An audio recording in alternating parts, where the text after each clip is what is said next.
Good evening. So how nice to see all of you out there. It's such a pleasure anytime to do an event that has Maxine Greene's name in the title. She's such a heroine here at Teachers College. Really, TC's living legacy. There's absolutely no one like Maxine. I was a student here in the 70s. I was in philosophy and the social sciences, a department in which Maxine was the only female professor until my advisor, Donna Shalala, got there shortly before I did. And Maxine, Donna, and I were like a little cabal of people who were searching for the ladies' room near that department. You all know, I know, of Maxine's work and how it starts with the power of the individual to become wide awake, as she puts it, to the fullness of reality and the limitless possibilities of the imagination. From there, it builds outward to active engagement with the world and a commitment to social change. And that, of course, is what Teachers College is all about. And like Maxine, the members of our Maxine Greene Society, who are here tonight, which was inaugurated last year with a membership of more than 1,700 people, are a constant and revitalizing force in the life and work of Teachers College. Your support year after year at every level provides a reliable stream of annual revenue that ensures TC's continuing relevance and strengthens our position as the premier authority for scholarship, policy, and practice in education, health, and psychology. This year, I'm proud to report that we have 132 new members in the Maxine Greene Society, which means 132 new people have hit the milestone mark of having given to the college for 5 consecutive years. That's a wonderful tribute to the compelling nature of the college's work and to the enduring appeal of Maxine and her work as a symbol for what we do, and to the generosity of so many of our staunchest supporters and friends. And whether you're a current Maxine Greene Society member or just starting your own tradition of philanthropy with the college, I hope that all of you will find it in your hearts to give Teachers College this year, because every little bit makes a difference. Earlier, Maxine herself began this celebration with a thank you of her own, a book fair at which TC students were able to choose volumes from her own personal collection. What an astonishing thing to own a book that inspired Maxine in her thinking. And all of you, too, may avail yourself of that opportunity, because that book fair is still going on before we came in today, and will after we finish here today. So I urge you to check it out. It's just down the hall. And also to come to our reception afterwards in Everett Lounge. We're sorry that Maxine herself couldn't be with us today, but we will have the pleasure of watching a brief interview that was very recently videotaped with her. Following that, we're also very pleased to present you with a special screening of Ahead of Time, a documentary film about Ruth Gruber, who in 1931 became, at the age of 20, the youngest person in the world to earn a PhD degree. Ruth's life is a fascinating story that encompasses some of the major events of the 20th century, I think all the major events of the 20th century, and we're honored to be able to present it to you tonight. We're also extremely fortunate to have with us today the film's executive producer, Patty Kenner. Patty, who is both a TC alumna and a former student of Maxine's, is an extraordinary educational and cultural force in her own right. After earning her master's in early childhood education, Patty spent more than a decade teaching kindergarten through 3rd grade at PS 76 in Harlem, before running a highly successful company, Campus Coach Lines. Education has been at the center of Patty's family life and philanthropic work ever since. Sparked by her deep admiration for Ruth Gruber, who has also been her dear friend for the past 15 years, Patty saw to it that the film we are about to see got made, and she'll be on hand to lead a question and answer session afterward. And now, let's enjoy a videotaped interview with that most beautiful of minds and most generous of spirits, Maxine Greene.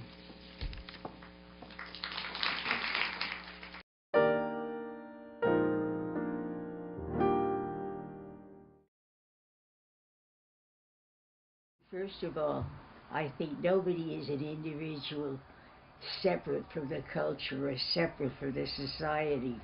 And I've been thinking so much of that, what with the Egyptians, and all this kind of transformation going on. And I asked myself, if there were Egyptians today, or maybe the students at Teachers College decided they would have a protest, how would I choose myself?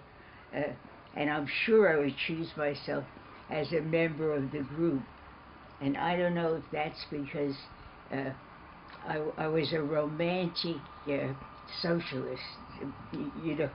I wanted to be part of a movement, not a revolutionary one exactly, but part of a movement where people come together and imagine what might be or what should be, and refuse to accept what is. And I think when you think back of the history of Teachers College, there's always been some faculty and some students who've been very alive to what's happening, and of course it may not be fair, but I remember during the Vietnam War, we had a very active group, and I was certainly active in it. And I think that's part of education.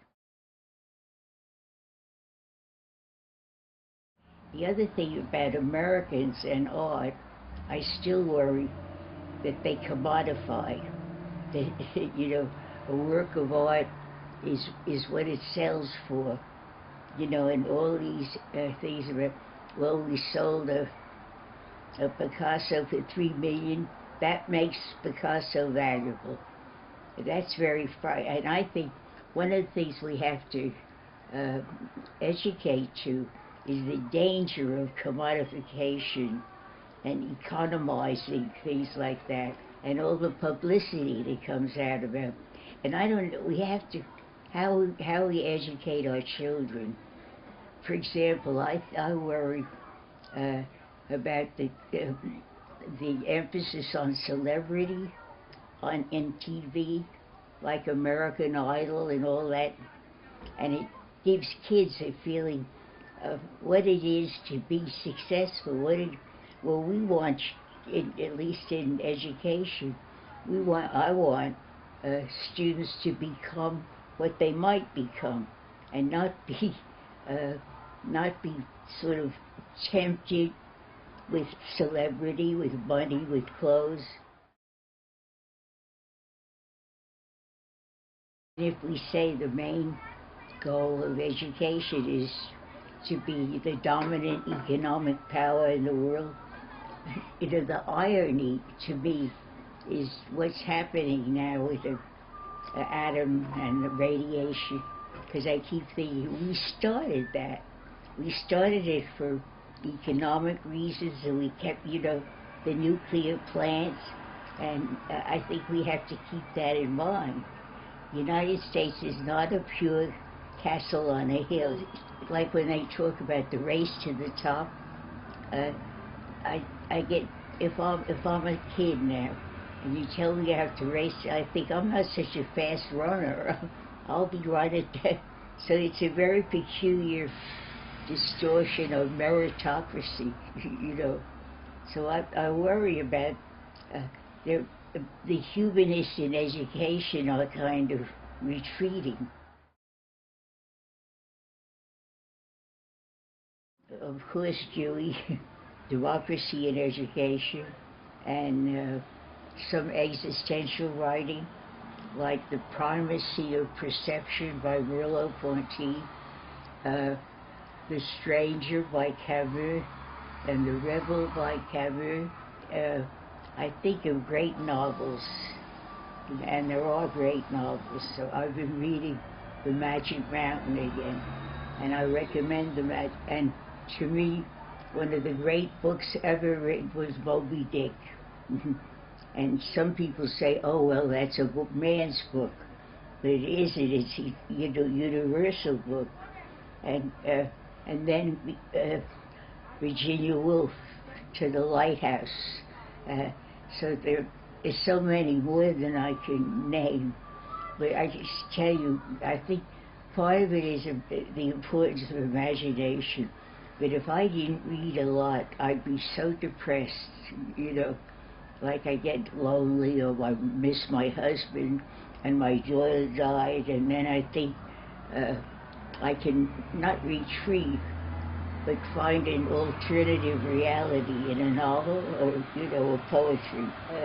When they do poetry, and I ask the students to bring their favorite, something wonderful happens, really.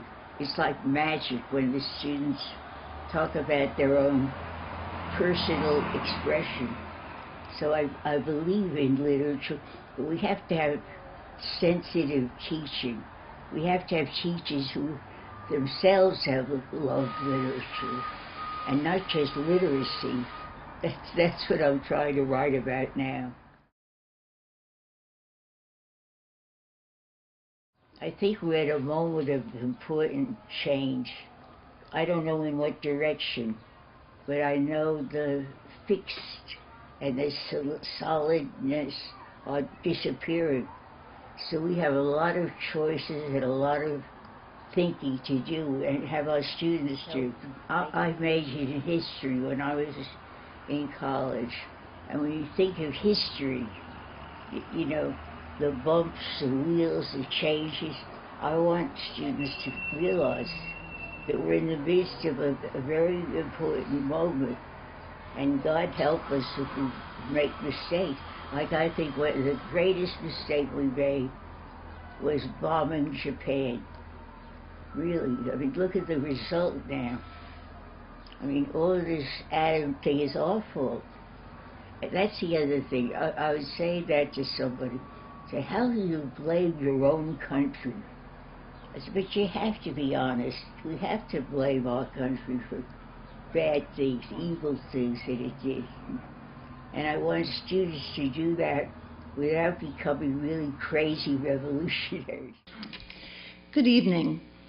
Ahead of Time is the perfect film for a Maxine Greene event. Ruth Gruber and Maxine Greene are two women who have been and remain very much ahead of their time. They challenge the conventions of womanhood in their day, breaking through the gender role prescriptions and forging their own signature career and life pathways. Last fall, I had the pleasure of seeing Ahead of Time for the first time, and I know you are in for a treat this evening. As a proud member of the Maxine Greene Society, I now have the special privilege of introducing Patricia Asquith Kenner, one of the prime movers behind this wonderful film. Besides being executive producer of Ahead of Time, as Susan noted, Patty is also a TC alumna. A graduate of Carnegie Mellon University, Patty graduated from the Curriculum and Teaching Department here with a master's degree in early childhood education. She remembers her class with Maxine Greene fondly. Patty taught school, as Susan noted, in Harlem for a decade, and today she sits on the boards of various educational and cultural institutions pursuing her lifelong passion for promoting and supporting education.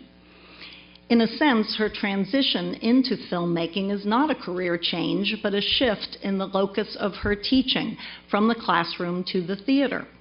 She is still very much an educator, one who conveys artfully and compellingly in this film the significance of an individual life. A longtime friend of Ruth Gruber, Patty and her co-producers did what others had often said they would do, but never managed to get done, creating a film about Ruth's amazing life. In the end, the film deals only with the first 36 years of Gruber's life, not even half the story, but packed with accomplishments nonetheless. Patty and the other executive producers hired Bob Richmond to direct Ahead of Time.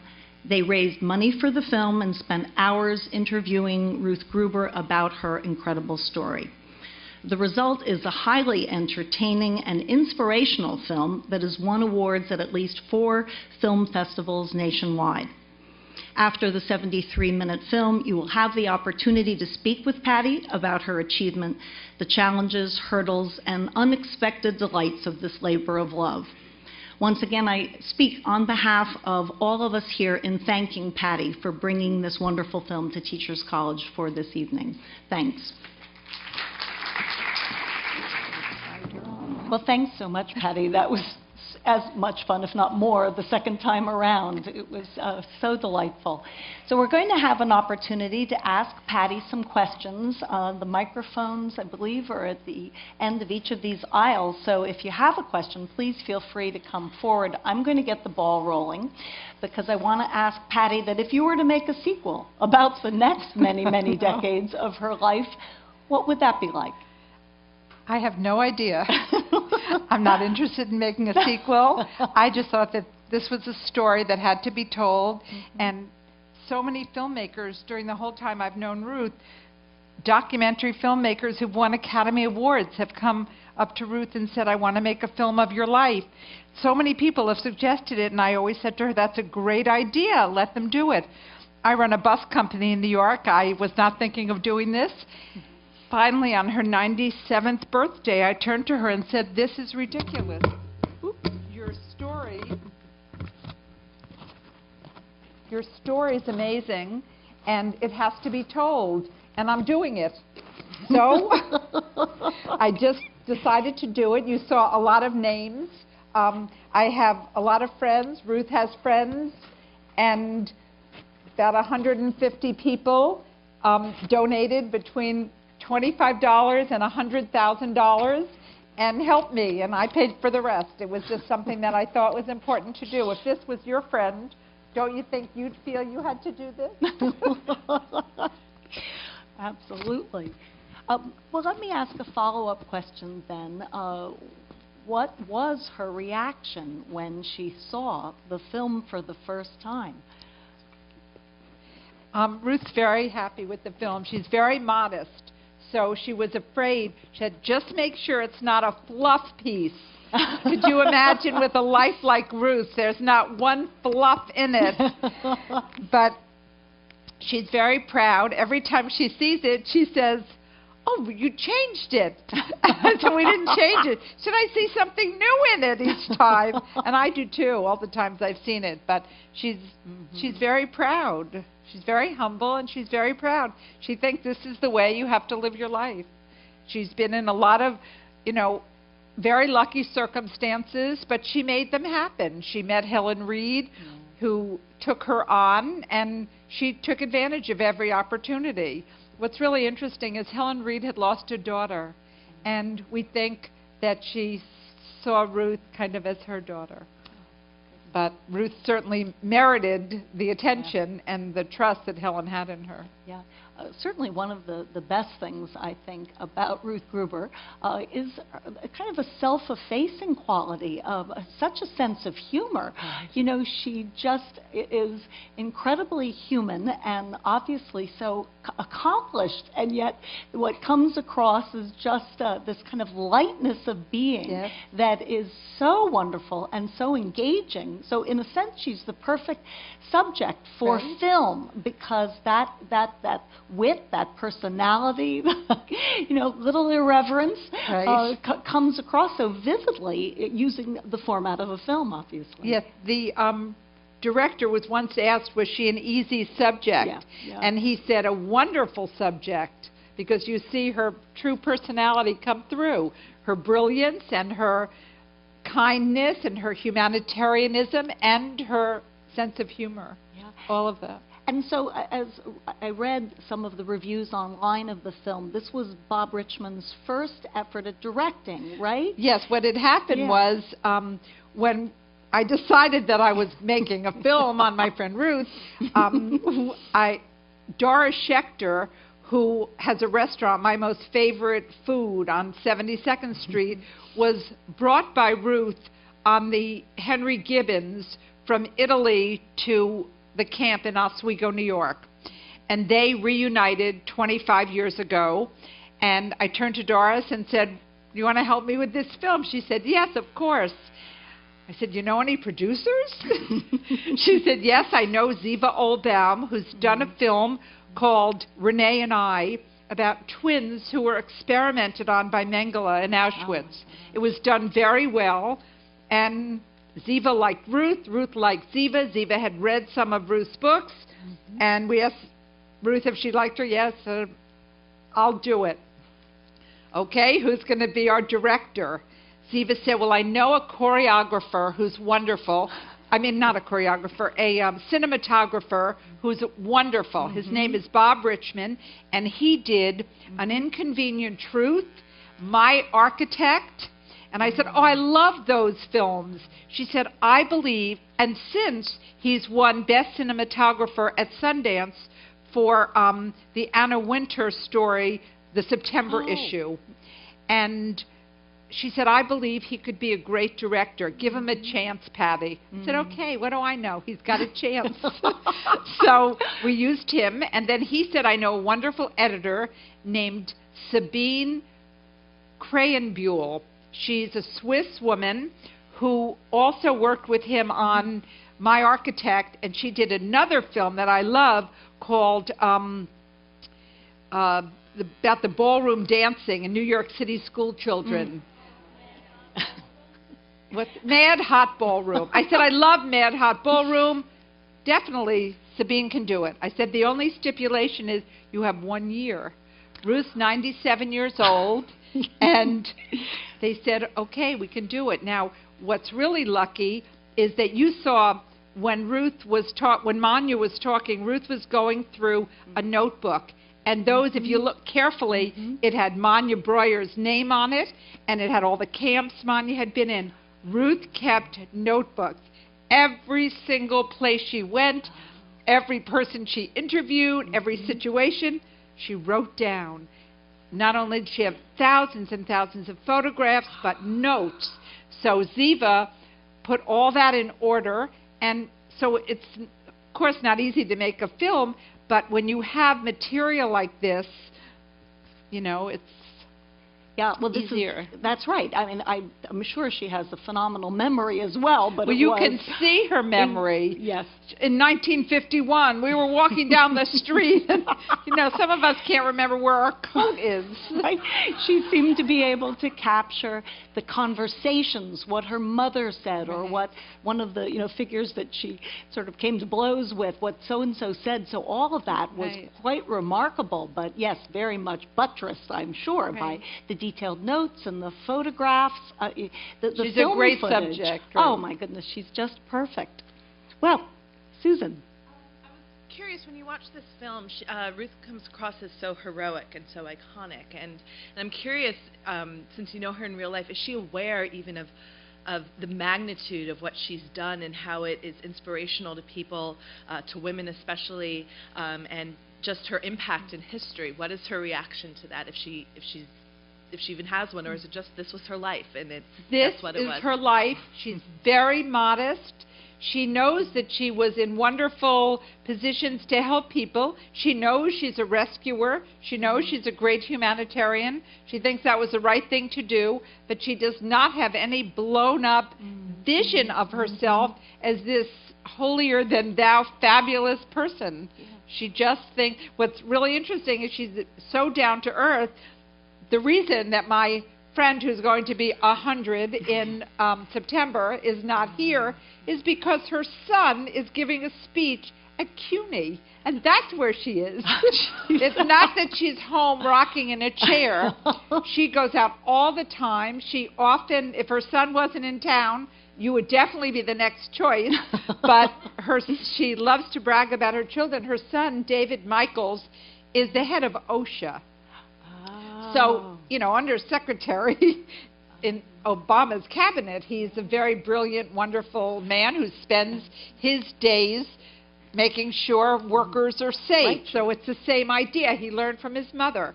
And she has a fabulous daughter who lives in England and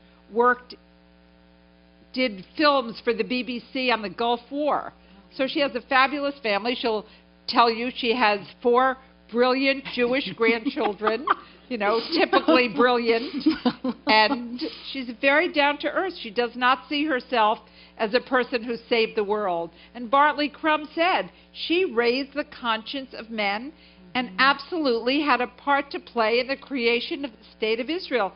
those people were on their way. Those people, as the horrible Bevan said, were on their way to Germany.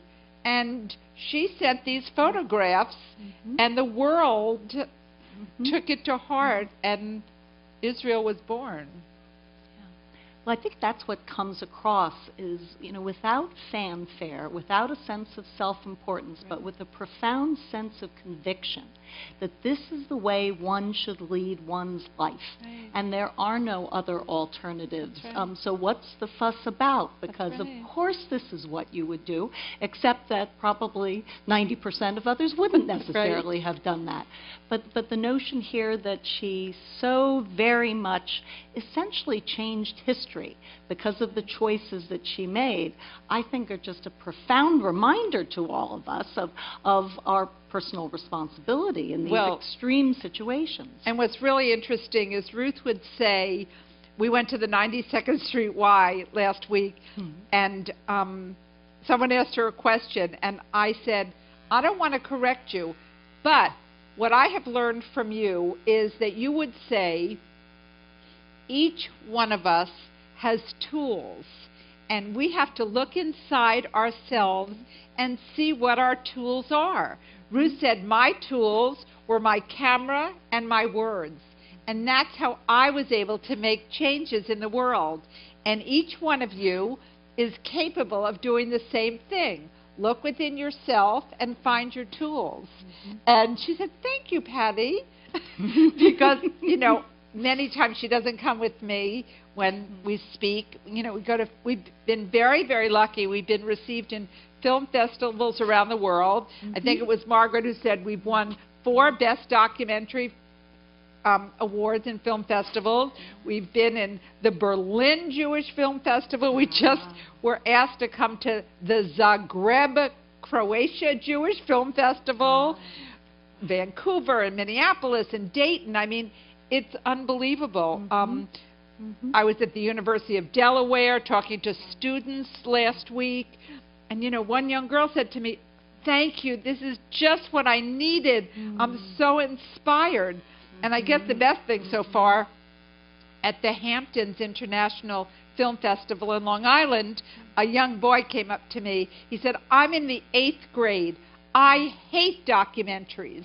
He said, and we have to study the Holocaust. It is so boring. He said, your film made the Holocaust come to life for me. He said, every 8th grader in my school and everywhere has to see your film so they'll understand. And that's the reason that we felt compelled to do this, because Ruth has such an interesting, amazing story, with many facts that are not known. Cyprus, the people from the Exodus did not ever go to Cyprus. And I think even in Exodus, they start off in Cyprus, and everyone is under the wrong impression. So, she corrects things that people thought were right. And does anyone have any questions about Ike? Did anyone wonder why she and Ike, the captain of the Exodus, had such a little sparring match? I mean, that was so much fun. The idea is Ruth was very close friends with David Ben-Gurion. And you may know that, of course, he believed in the saving Israel, and he believed in peace at any cost. So Ben-Gurion was able to concede land to make peace. He would do anything. Ike, on the other hand, was a member of the Likud party, and he did not want to give up an inch. So he kept sparring with Ruth. Oh, you'd be happy if the land was smaller, and you could hear that back and forth. But that was what that was about. Yeah. Has the film been shown to many school-age audiences? Yes. That's wonderful. It has. I mean, that's our mission. That's one of our missions. Great. Oh, no, this is good. And have students reacted as positively as the young man? Yes. Yeah. No, I think every time they say, oh, I'm a journalist, thank you, and I'm a writer, thank you, look what I can do. She's an unbelievable role model, Right. It's not only a great history film, but it's great to show what your potential is and what people can do. She's still, to this day, the youngest PhD in the world. Someone she got a call from someone at the Guinness Book of World Records and said, Dr. Gruber, someone tried to say they were the youngest PhD in the world, but they're not. It's you. I think we have another question here. Make a comment. I think it's so nice to hear stories about women leadership that's often not told in the way that you presented this. My question in terms of accessibility of this documentary, and how is it something that people can access on Netflix or through library? You might have answered this question, but I'm just curious, how would someone see it beyond these special events? Well, this month for Women's History Month, it's on Showtime on demand. So you can tell everyone for the rest of the month they could see it on demand. Okay. And we're making up DVDs now, and so it will go to the world. I have cards. Anyone who wants to email me to want to know where some film festivals are coming up, if you have relatives around the country, chances are it will be in their city. And I'm going to the Pittsburgh Jewish Film Festival next week. It's in Vermont this weekend, Minneapolis next week. And Ruth also has all these books. If you want a book signed, you can email me and we'll send you the book. She loves signing books. Oh, that's great. That is great. She's written 19 books. So I think this will be our last question for the evening. Thank you. You're a personal friend of hers, and she seems to be so optimistic that she didn't even mention any kind of anti-Semitism encounters in America growing up. But since you're her personal friend, did she ever mention any of that? No, she doesn't feel that she was discriminated against at all. No. And people often ask her, what about being a woman? Was that difficult? And she said that was not difficult either. She said the men she worked with knew that she was working as hard as they were. She said she had one very funny experience where they went to hear some speaker or some foreign diplomat, and after everyone was finished taking notes and the speaker was finished, he came over to Ruth and whispered in her ear. And some jealous newspaper man went and said, "What's the scoop? What did he tell you?" And she said, "He asked me to dinner tonight with his wife." She said she worked just as hard as everyone else, so she was treated as an equal. Yeah. Well, Patty, thank you so much for bringing this film.